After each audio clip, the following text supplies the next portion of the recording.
আসসালামু আলাইকুম বন্ধুরা, সবাইকে নতুন একটি ভিডিওতে শুভেচ্ছা। আমরা অনেকে আছি আমাদের এনআইডি কার্ডের নিবন্ধন করতে যাই, তখন দেখা যায় আমাদের এনআইডি কার্ডের যে সার্ভারটি রয়েছে সেটি লক দেখায়। তো সেটিতে আপনি প্রবেশ করতে পারেন না, বা কেনই বা পারেন না সেটি আজকে আমি আপনাদেরকে দেখাবো, এবং কিভাবে এটি সমাধান করবেন সেটিও আমি আপনাদেরকে আজকে ভিডিও শেষে বলে দিব। তাই অবশ্যই ভিডিওটি স্কিপ করবেন না, শেষ পর্যন্ত ভিডিওটি দেখবেন। তো আমি বর্তমানে নির্বাচন কমিশনারের ওয়েবসাইটে রয়েছি।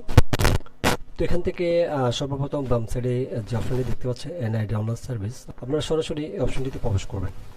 এই অপশনে প্রবেশ করার পরে বন্ধুরা ঠিক আপনার সামনে নির্বাচন কমিশনারের ইন্টারফেসটি দেখাবে। এখান থেকে আপনারা রেজিস্টার করুন, এই অপশনে ক্লিক করবেন। এই অপশনে ক্লিক করার পরে বন্ধুরা ঠিক আপনাদের সামনে এরকম একটি ইন্টারফেস শো হবে। এখানে মূলত আপনারা সেই ভুলটি করেছেন, যার কারণে আপনারা এনআইডি সার্ভারে প্রবেশ করলেই আপনাদের প্রোফাইলটিকে আনলক দেখায়। তো এটির কারণটি আমি আপনাদেরকে বলে দিচ্ছি। আমি জাস্ট আপনাদেরকে দুই একটি উদাহরণ দিয়ে দেখিয়ে দিচ্ছি। তো ধরুন আমি এখানে একটি এনআইডি কার্ডের নাম্বার দিয়ে দিচ্ছি। এখানে আমি একটি এনআইডি কার্ডের নাম্বার দিয়ে দিচ্ছি আপনাদের বোঝানোর সাথে। এবার আমি এখানে একটি জন্ম তারিখ দিব।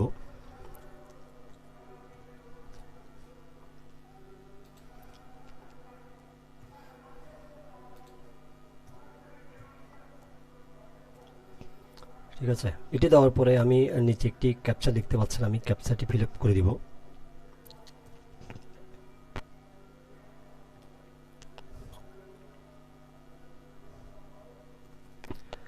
তো ক্যাপচাটি ফিল আপ করার পর এখানে সাবমিট নেওয়ার যে অপশনটি দেখতে পাচ্ছেন বন্ধুরা, আমি সাবমিটে ক্লিক করব। তো বন্ধুরা আপনারা দেখতে পাচ্ছেন আমি যখনই এখানে একটি ভোটার আইডি কার্ডের নাম্বার দিয়েছি এবং এখানে একটি জন্ম তারিখ দিয়েছি, এটি জন্ম তারিখটি আসলে ভুল। জাস্ট আমি আপনাদের বোঝানোর সাথে কিভাবে আমরা আমাদের প্রোফাইলটিকে আনলক করে ফেলি সেটি দেখিয়ে দিচ্ছি।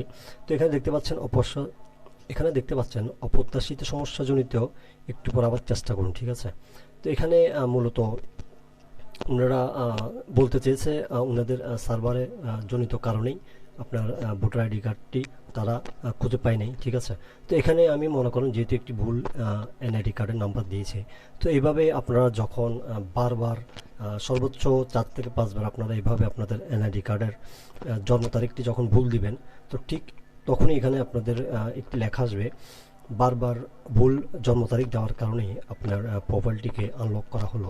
তো বন্ধুরা এইভাবে আপনাদের প্রোফাইলটি আনলক হয়ে যায়। ঠিক আছে বন্ধুরা, এইভাবে বারবার আপনারা যখন ভুল ইনফরমেশন এখানে দেন, সেই ক্ষেত্রে এই সার্ভারটি থেকে আপনাদের অনলাইনের যেই প্রোফাইলটিতে আপনারা প্রবেশ করেন সেটি লক হয়ে যায়।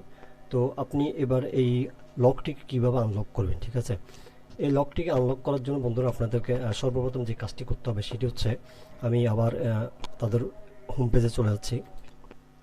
তো এখানে আসার পর বন্ধুরা ডান পাশে একটি হেল্পলাইন নাম্বার দেখতে পাচ্ছেন। ঠিক আছে, 105 একটি হেল্পলাইন নাম্বার রয়েছে। এটি হচ্ছে নির্বাচন কমিশনারের হেল্পলাইন। যে কোনো ধরনের সমস্যা সমাধানের জন্য আমরা বেসিক্যালি এই নাম্বারটিতে সরাসরি ফোন করে থাকি। তো আপনাদের কাজ হচ্ছে আপনারা এই নাম্বারটিতে ফোন করবেন। ফোন করার পরে আপনাদের থেকে বিভিন্ন তথ্য জানতে চাইবে।